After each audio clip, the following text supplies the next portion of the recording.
नमस्कार, news India देख रहे हैं आप। मैं हूं आपके साथ पूजा मोहन पांडे। आज आगाज है, देश का आगाज है। जी हां, वसुधैव कुटुंबकम के मंत्र के साथ G20 शिखर सम्मेलन का आज से आगाज हो जाएगा। बड़ी खबर है, हम जानकारी आपको दे रहे हैं। आज दिल्ली में G20 शिखर सम्मेलन का आयोजन सुबह 9:30 बजे भारत मंडपम में वैश्विक नेताओं का तांता लग जाएगा। ट्री ऑफ फायर पर पीएम के साथ होगी वेलकम फोटो।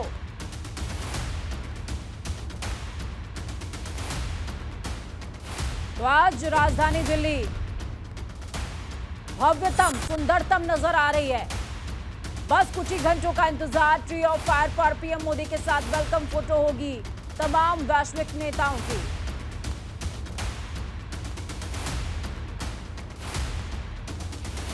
तो आज दिल्ली में देश का दिन है, भारत का दिन है।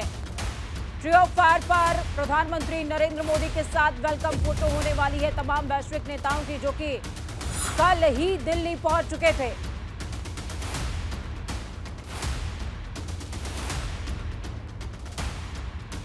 चलिए ग्राउंड जीरो का रुख करते हैं। भारत मंडपम से हमारे सहयोगी प्रीति चौहान लाइव जुड़ी हुई है हमारे साथ में। प्रीति, क्या कुछ अपडेट आप साझा कर पा रही हैं दर्शकों के साथ?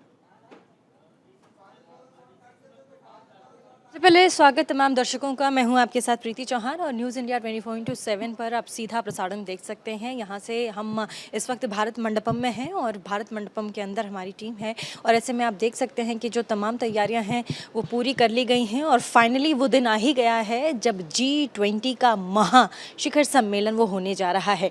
9 तारीख और 10 तारीख के दिन की तारीख को शिखर सम्मेलन होना था और ऐसे में आज 9 तारीख है और कल 10 तारीख है और आज से शुरुआत है इसकी। हालांकि शुरुआत तो कल ही हो गई थी, लेकिन हम आपको बता दें कि कल जब शुरुआत हुई थी तो ऐसे में जो तमाम विदेशी नेता हैं बड़े बड़े विश्व के, उनके आने का तांता लगा था, उनका स्वागत किया जा रहा था और ऐसे में राष्ट्रपति जो बाइडेन अमेरिका के वो भी भारत आए और उनका भव्य स्वागत किया गया।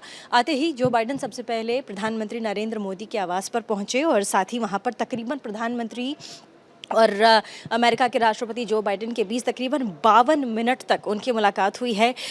बहुत सारी बातचीत हुई है।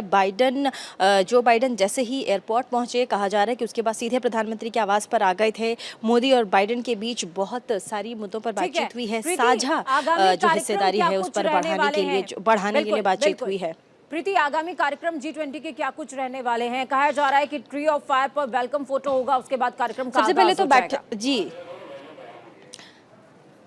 सबसे पहले तो बिल्कुल सही कह रही हैं आप कि 7 बजे के बाद से, क्योंकि मीडिया की भी एंट्री सुबह ही थी 5 बजे या 6 बजे के आसपास, 7 बजे तक तमाम जितने मीडिया कर्मी हैं पूरे विश्व भर के सबको बुला लिया गया है। सबको मतलब उनकी एंट्री करा दी गई है। कई सारे सिक्योरिटी चेक्स हैं जिनको पार करके हम यहाँ तक पहुँचे हैं और साथ ही तमाम मीडिया कर्मी जो विदेश से आए हैं उनके भी सिक्योरिटी चेक्स हुए हैं। लेकिन 7 बजे के बाद कहा जा रहा है कि तमाम जो पूरी दिल्ली है उसको सील कर दिया जाएगा। उसके बाद सिर्फ जो VVIP मूवमेंट्स हैं वो होंगी।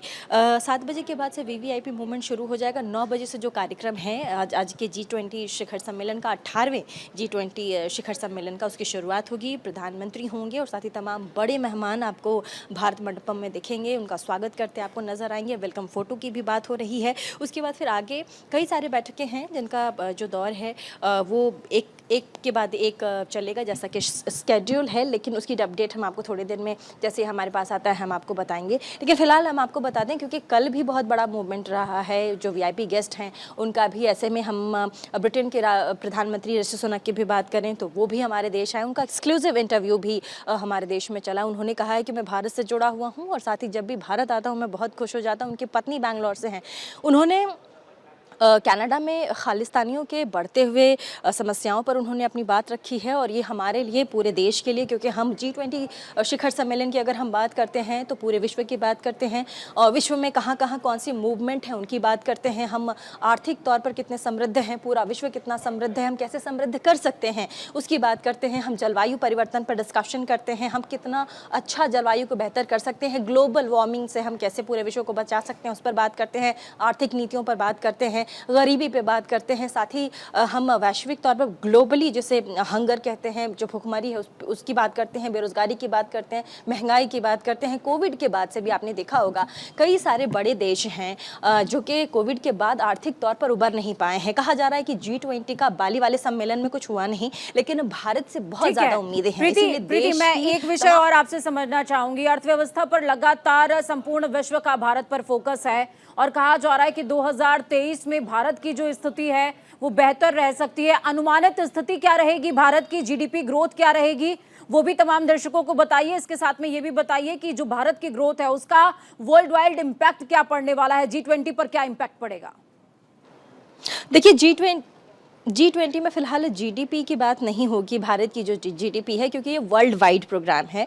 और साथ ही यहाँ पर जो अलग अलग दूसरे देश हैं उनकी बात होगी। यहाँ पर प्रधानमंत्री नरेंद्र मोदी तमाम देशों को एक थीम पर जोड़ेंगे जिसे वन अर्थ वन फैमिली कहा जा रहा है। प्रधानमंत्री ने अभी अपने आसियान सम्मेलन में भी उन्होंने अपनी बात रखी थी। उन्होंने कहा था कि G20 का जो शिखर सम्मेलन है उसमें हमारा focus one earth one family पे होगा। तो ज़्यादातर अगर हम बात करें भारत के जीडीपी की, तो ये एकल देश की समस्या के बारे में पूरा प्रोग्राम हो जाएगा। भारत पूरे विश्व की चर्चा करना चाहता है।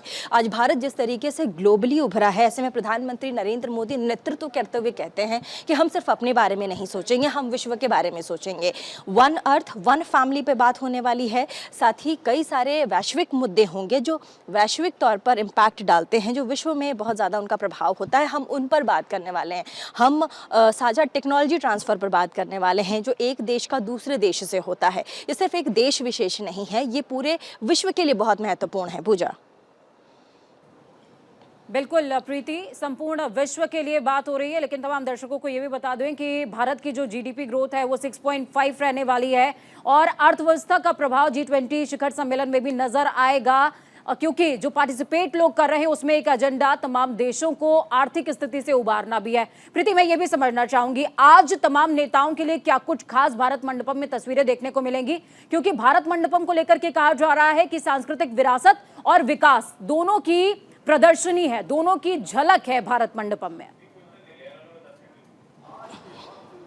कल हमने आपको दिखाया भी था, पूरे हमारे जितने दर्शक हैं उनको हमने नेशनल मॉडर्न जो आर्ट गैलरी है देश की, हमने वहाँ से दिखाया था। जितने भी हमारे विदेशों के जो बड़े बड़े नेता हैं वो आ रहे हैं, उनके पत्नियों के लिए एक हमारे नेशनल गैलरी आर्ट में उनके लिए एग्जीबिशन लगाया गया है। अलग अलग देशों से जो हमारे क्राफ्ट्स हैं उनको लगाया गया है। काम की बात मैंने की थी कि छोटे छोटे जो कशीदाकारी काम होते हैं, जो साड़ियाँ हैं, जो हम इंडो वेस्टर्न कपड़े की बात करते हैं वो लगाई गई हैं। हम ब्लॉक प्रिंटिंग की बात करते हैं वो लगाई गई हैं। सामान हमने आपको दिखाया था। लेकिन मंडपम की भी हम बात करें तो यहाँ पर भी कई सारे स्टॉल्स लगाए हैं। वो हम अपने दर्शकों को थोड़ी देर में धीरे धीरे, जैसे ही पूरा का पूरा जो ये जो media centre, international media centre है, यहाँ से तमाम लोगों को जब क्लियरेंस दिया जाएगा तो हम उस साइड भी जाएंगे।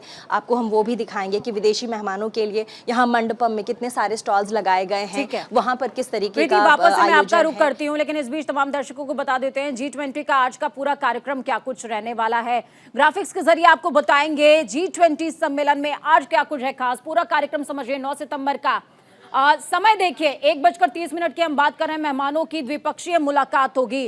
द्विपक्षीय मुलाकात में प्रधानमंत्री नरेंद्र मोदी एक एक करके संपूर्ण देशवासियों से माफ कीजिएगा, जो जो देश के प्रतिनिधि आमंत्रित हो रहे हैं उनसे मुलाकात करेंगे। भारत मंडपम में आगमन होगा, वेलकम फोटोग्राफी होगी 9:30 बजे, 10:30 बजे का टाइम समझिए। वन अर्थ पर पहला सेशन होने वाला है। वन अर्थ वन फैमिली जो कि भारत की थीम है G20 की, उस पर सबसे पहला सेशन होगा। उसके बाद 1:30 बजे की हम बात कर रहे हैं, मेहमानों की द्विपक्षीय मुलाकात उसके बाद से शुरू हो जाएगी, जिससे अलग अलग देश से अलग अलग विषयों पर चर्चा की जाएगी। इसके अलावा 9:30 बजे की हम बात करें, आगमन होगा, फोटोग्राफी ट्री ऑफ फायर पर होने वाली है। ये वो तमाम कार्यक्रम का शेड्यूल है जो आपके लिए जानना जरूरी था G20 की, क्योंकि हम बात कर रहे हैं आज पूरे दिन क्या कुछ रहने वाला है खास, ये हम आपको लगातार बता रहे हैं। देखिए, भारत मंडपम वो जगह 123 एकड़ की जमीन पर फैली हुई वो जगह जो लगातार संपूर्ण विश्व के प्रतिनिधियों का ध्यान आकर्षित करेगी, जिसमें पंच महाभूतों की कलाकृति को प्रदर्शित किया गया है, जिसकी दीवारों पर लोकतंत्र की सशक्तता को प्रदर्शित किया गया है, जिसके दीवारों पर इतिहास को प्रदर्शित किया गया है। भारत मंडपम जिसकी दीवारों पर विकास को प्रदर्शित किया गया है। वो विकास, वो इतिहास आज संपूर्ण विश्व के लिए एक नजीर बनेगा। हम लगातार आपको बता रहे हैं G20 में क्या कुछ खास रहने वाला है। सहयोगी प्रीति चौहान भी ग्राउंड जीरो से हमारे साथ में जुड़े हुई हैं। प्रीति, हमने तमाम कार्यक्रमों से दर्शकों को रूबरू करा दिया है कि आज क्या जी, सबसे पहले मैं पूजा आपको दिखा देना चाहूंगी, अपने कैमरा पर्सन गोपाल को मैं कहूंगी कि यहाँ पर जहाँ हम खड़े हैं वहाँ पर सबसे पहले मैं आपको दिखा दूं कि जो 20 देश हैं जिनके हम बात कर रहे हैं, जो G20 वैश्विक देश है, उसके लिए देखिए तैयारियाँ अंदर से, क्योंकि तैयारियाँ हो चुकी हैं, लेकिन 20 देशों के जो झंडे हैं यहाँ पर वो लगाए गए हैं। हम अपने कैमरा जर्नलिस्ट से कहेंगे कि ज़रा इसे दिखाए। और अभी हम लोग जहाँ खड़े हैं वो इंटरनेशनल मीडिया सेंटर है। एक बार गोपाल जी हमारे सीनियर कैमरा पर्सन वो ज़रा दिखाएं और साथ ही पैन करके ये भी दिखाइए। ये इंटरनेशनल मीडिया हॉल है। मैं अपने तमाम न्यूज़ इंडिया के दर्शकों को दिखाना चाहूँगी। और इस हॉल में आप देखिए, ये 1500 से ज़्यादा राष्ट्रीय और अंतर्राष्ट्रीय मीडिया कर्मियों के लिए, पत्रकारों के लिए ये पूरा का पूरा जो पूरा एरिया है ये उनके लिए डेडिकेट किया गया है। और ये देखिए सबसे ख़ास बात यहाँ की क्या है, यहाँ पर देखिए बैठने के ये लाउंज सिस्टम किया गया है। मैं इस साइड तरफ कैमरा पर्सन से कहूँगी कि ज़रा दिखाइए। ऐसे पूरे इंटायर इस इंटरनेशनल मीडिया हॉल में आप देखिएगा कि यहाँ पर बैठने की पूरी सुविधा की गई है। जितने भी पत्रकार बाहर से आ रहे हैं या देश के हैं वो यहाँ पर बैठ के आराम से अपनी ऑर्गेनाइजेशन के लिए काम कर सकते हैं, लिख सकते हैं। साथ ही आप देखिए कई सारे चैनल्स के यहाँ कैमरा भी लगे हैं देश और विदेशों के, वो यहाँ से देखिए पीटीसी कर रहे हैं, अपने अपने चैनल को इन्फॉर्मेशन भी भेज रहे हैं। आपको नज़र आ रहा होगा कितना भव्य ये अंतर्राष्ट्रीय मीडिया सेंटर बनाया गया है। इसको देख करके आप अंदाज़ा लगा सकते हैं कि ये जो G20 का जो आयोजन है ये भारत कितनी भव्यता के साथ कर रहा है। हर एक कॉर्नर पर ये देखिए छोटे छोटे स्टॉल्स लगाए गए हैं जहाँ पर आपको 24 घंटे चाय पीने की, कॉफ़ी पीने की या फिर कुछ स्नैक्स खाने के लिए की सुविधा यहाँ पर उपलब्ध कराई गई है, ताकि किसी भी पत्रकार को थोड़ी बहुत भी अगर भूख लगे तो वो आराम से टैकल करके अपना काम कर सकता है। साथ ही देखिए हम आपको लगातार दिखा रहे हैं टेक्नोलॉजी वाइज भी अगर हम बात करें। गोपाल जी ज़रा एक बार इधर दिखाइएगा कैमरा प्लीज़। टेक्नोलॉजी वाइज भी हम अगर बात करें तो भी अपने दर्शकों को मैं बताना चाहूँगी कि टेक्नोलॉजी वाइज भी देखिए कितना वास्ट इसको बनाया गया है। आप लैपटॉप रखिए जहाँ पर आप बैठ रहे हैं, उसी के साथ अपना जो आपके पास अगर गिम्बल है तो आप उसे कनेक्ट कीजिए, चार्ज कीजिए, अपने लैपटॉप को आप चार्ज कीजिए, अपने फ़ोन को आप चार्ज कीजिए, आप तो फटाफट अपना काम कीजिए और अपने ऑर्गेनाइजेशन में अपनी फीड्स भेज दीजिए। इसी तरह से तमाम जो पूरा का पूरा जो ये मीडिया हॉल है इसे इसी तरीके से बनाया गया है। एक बार मैं इधर भी कहूँगी कैमरा पर्सन को अपने कि इधर कैमरा घुमा के दिखाएं। ये पूरा देखिए डाइनिंग हॉल है और ये मीडिया कर्मियों के लिए है। यहाँ पर ब्रेकफास्ट, लंच और डिनर तीनों का ही इंतज़ाम किया गया है, ताकि जो भी मीडिया कर्मी सुबह सुबह आ रहे हैं या यहाँ पर दिन भर, क्योंकि जो G20 का इतना बड़ा प्रोग्राम है कि यहाँ समय किसी को नहीं मिल पाता है। इतने सारे कॉन्फ्रेंसेज होंगे कि किसी के पास समय नहीं होगा कि वो बाहर जा पाए। तो इसीलिए यहाँ पर ब्रेकफास्ट भी उन्हें कराया जाएगा। यहाँ पर उन्हें खाना, दोपहर का खाना भी आप खा सकते हैं। इनफैक्ट आप रात का डिनर भी यहीं पर आपको सर्व किया जाएगा। और एक बार जल्दी से ये जो पूरा डाइनिंग एरिया है हम आपको दिखा देते हैं हम अपने दर्शकों को, और उसके बाद हम आपको सीधे लिए चलेंगे। और भी कई सारे वो बनाए गए हैं, छोटे छोटे पॉइंट्स बनाए गए हैं, वो भी हम आपको बताते चलेंगे। एक बार ज़रा मैं अपने कैमरा पर्सन से कहूँगी एक बार कैमरा पैन करें इस साइड और मेरे साथ ज़रा पीछे आएँ और मैं आपको दिखाऊँ कि कैसे यहाँ पर पूरे विश्व भर के मीडिया का जमावड़ा लगा है। और जितना बड़ा ये आयोजन है उससे और भी ज़्यादा भव्य बनाता है यहाँ पर उपस्थित लोग। तमाम देशों के कोने कोने से जो मीडिया कर्मी आए हैं वो अपने देशों में आज देखिए प्रधानमंत्री नरेंद्र मोदी की जिस तरीके से छवि जो है वो वैश्विक तौर पर उभरी है। वैसे में हमने कई विदेशी मीडिया कर्मियों से बात की, उनका सिर्फ एक ही कहना था कि प्रधानमंत्री नरेंद्र मोदी जिस तरीके से लोकप्रिय हैं बाहर की मीडिया में, ऐसे में हम उन्हें सिर्फ कवर करने आए, जबकि वो G20 देश का पार्ट भी नहीं है। मतलब G20 समूह में उनका देश पार्टिसिपेट भी नहीं करता, फिर भी उस सिर्फ प्रधानमंत्री नरेंद्र मोदी के नेतृत्व में होने वाले इस G20 वसुधैव कुटुंबकम का हिस्सा बनने के लिए आए हैं। और ये लगातार हम आपको ये देखिए आपको गोपाल जी दिखा भी रहे होंगे कुछ इंटरनेशनल जो पत्रकार हैं, जो विदेशी पत्रकार हैं वो यहाँ पर काम करते नज़र आ रहे होंगे। आपको देसी पत्रकार भी यहाँ पर आपको नज़र आ रहे होंगे। ऐसे में हम आपको सिर्फ ये दिखाना चाह रहे हैं कि ये जो समायोजन है, जो शिखर सम्मेलन है, ये बहुत बड़े पैमाने पर हो रहा है। इसीलिए लगातार हम आपसे कह रहे हैं कि जो शिखर सम्मेलन है ये बहुत बड़ा है, इसमें शायद बहुत बड़ा कोई फैसला भी भारत कर सकता है। तो आपको सबसे पहले एक बात और भी बता दें, ज़रा गोपाल जी एक बार कैमरा स्ट्रेट रखिएगा। G20 में भारत और चीन के बीच एक नई होड़ भी हो सकती है, जिसकी बात कल की जा रही थी। अफ्रीकन यूनियन को भारत G20 में शामिल करने की बात कर सकता है। अब ऐसे में इस बात के छिड़ते ही अब जो ग्लोबल मीडिया है या ग्लोबल पॉलिटिक्स इंडेक्स है, वहाँ पर तरह तरह की बातें आ रही हैं। अब जैसे ही बात ये आई कि अफ्रीकन यूनियन को भारत शायद G20 में इनॉग्रेट करेगा, शामिल कराने की कोशिश करेगा। आप याद कीजिए, अगर ये हो जाता है तो ये भारत के लिए कितनी बड़ी उपलब्धि होगी। अब इसे नेशनल और इंटरनेशनल मीडिया भी अपने अपने तरीकों से प्रीति, छाप मैं ये रहा है। चाहूंगी कई कि आप सारे बड़े अफ्रीकन जो मीडिया यूनियन हाउसेस को आसान शब्दों में तमाम दर्शकों के लिए थोड़ा सा इलाबरेट कर दीजिए, क्योंकि हम यूरोपीय संघ तो समझते हैं, लेकिन अफ्रीकन यूनियन नया कॉन्सेप्ट है तमाम दर्शकों के लिए, तो प्लीज उसको एक्सप्लेन कीजिएगा। एक बार मैं जल्दी से इधर भी दिखा देना चाहूँगी गोपाल जी, इधर भी मैं दिखा देना चाहूँगी। इधर भी देखिए मीडिया कर्मियों का जमावड़ा आपको दिख रहा होगा और तमाम वो लोग आपको दिख रहे होंगे जो रोज़मर्रा की ज़िंदगी में आप तक खबरें पहुंचाते हैं। फ़िलहाल इंटरनेशनल मीडिया सेंटर से आपको G20 में हो रहे समागम की पल पल की अपडेट आपको दे रहे हैं और ये बड़ी बात है। हम आपको कोशिश कर रहे हैं कि बड़े पहलुओं पर तमाम चीज़ें हम आपको बता पाएँ। चलिए पूजा, मोटे तौर पे भारत, चीन, ब्राज़ील और अफ्रीका को ही ग्लोबल साउथ कहा जाता है और जो हम आपको बता दें कि जो अफ्रीकन यूनियन है उसका बहुत बड़ा जो इनटेक है इस विश्व के फोरम पर, ये बहुत इम्पैक्ट डालता है। खनिज संपदा से भी आप कई सारे बायलैटरल प्रोग्राम्स भी आप देख सकते हैं, क्योंकि इससे पहले भी G20 में शामिल करने के लिए रशिया ने भी कई बार फोर्स किया था G20 को। साथ ही चीन भी अब दावा कर रहा है कि हमने भी कहा था कि यूरोपीय यूनियन को शामिल किया जाए G20 बिल्कुल में। प्रीति, ये कहा जा रहा है कि अमेरिका के साथ जब डिस्कशन होगा भारत का द्विपक्षीय वार्ता के दौरान, तो क्वाड पर भी डिस्कशन हो सकता है, नाटो प्लस पर भी डिस्कशन हो सकता है। मैं अपनी बात पूरी कर लेती हूँ कि ये कहा जा रहा है कि जैसे ही प्रधानमंत्री नरेंद्र मोदी ने ये दावा किया कि ये उन्होंने छेड़ा ये राग कि हम यूरोपीय यूनियन को G20 में शामिल करेंगे, उसके बाद ये दो बड़े देश जिसमें चाइना और रशिया दोनों हैं, ये दोनों आगे आ गए और ये कह रहे हैं कि हमने पहले इनिशिएटिव किया था, हमने पहले ये कोशिश की थी कि यूरोपीय यूनियन देश को G20 में शामिल किया जाए। अब इस पर भी बहुत बड़ी बहस छिड़ गई है। इस पर भी जैसे जैसे अपडेट हमारे पास आएगी वैसे वैसे हम आपको बताएंगे, लेकिन फिलहाल अपडेट्स की हम बात करते हैं।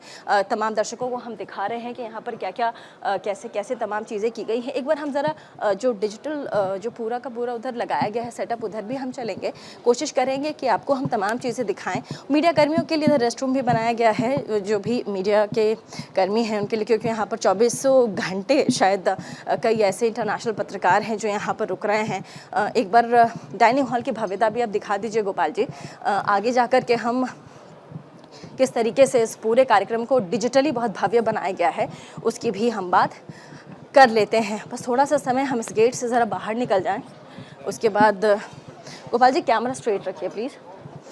और ये देखिए, अपने दर्शकों को मैं दिखाना चाहूँगी, ये अंदर का व्यू है। जैसे ही आप जो सिक्योरिटी क्लियरेंस है वो क्लियर करते हैं, यहाँ पर एक बार कैमरा पर्सन को मैं कहूँगी कि दिखाए जो सिक्योरिटी क्लियरेंस वाला गेट है। ये सबसे पहले आपको मेन गेट पे सिक्योरिटी क्लियरेंस लेना पड़ता है, तमाम चीज़ें चेक होती हैं, फिर आप अंदर आते हैं। फिर ये इंटरनेशनल मीडिया हॉल की तरफ अंदर जाते हुए जो सिक्योरिटी वाला जो गेट है वहाँ से सिक्योरिटी चेक कराना पड़ता है। उसके बाद फिर आप स्कैन करते हो, फिर आप अंदर आते हो। गोपाल जी एक बार इस साइड भी आके ज़रा दर्शकों को दिखा दीजिए कि क्या क्या कैसे कैसे तैयारियां हैं। ये देखिए, डिजिटल इंडिया का कॉन्सेप्ट आपको बहुत अच्छे से पता होगा तमाम दर्शकों को, यहाँ पर किस तरीके से उसे बढ़ावा दिया गया है। एक नज़र आप देख लीजिए, चारों तरफ डिजिटल इंडिया को जिस तरीके से यहाँ बढ़ावा दिया गया है वो देख करके आप समझ पाएंगे कि ये कितना ह्यूज है, कितना बड़ा है। भाषण के बाद प्रधानमंत्री लगातार करते रहे अलग अलग फोरम्स में, चाहे वो जकार्ता में आसियान सम्मेलन में उन्होंने भाषण की बात की हो, या फिर आप देखिए यहाँ पर बिल्कुल प्रीति, आपका रुख मैं वापस से करती हूँ, लेकिन वक्त यहाँ पर एक छोटे से ब्रेक का हो गया है। तो आप देख रहे हैं भव्यतम, सुंदरतम और विकास की राह पर अग्रसर भारत की तस्वीर। G20 का समागम है, वैश्विक समागम है, महाशक्तियों का समागम है। ये तस्वीरें आपके साथ आगे भी साझा करेंगे।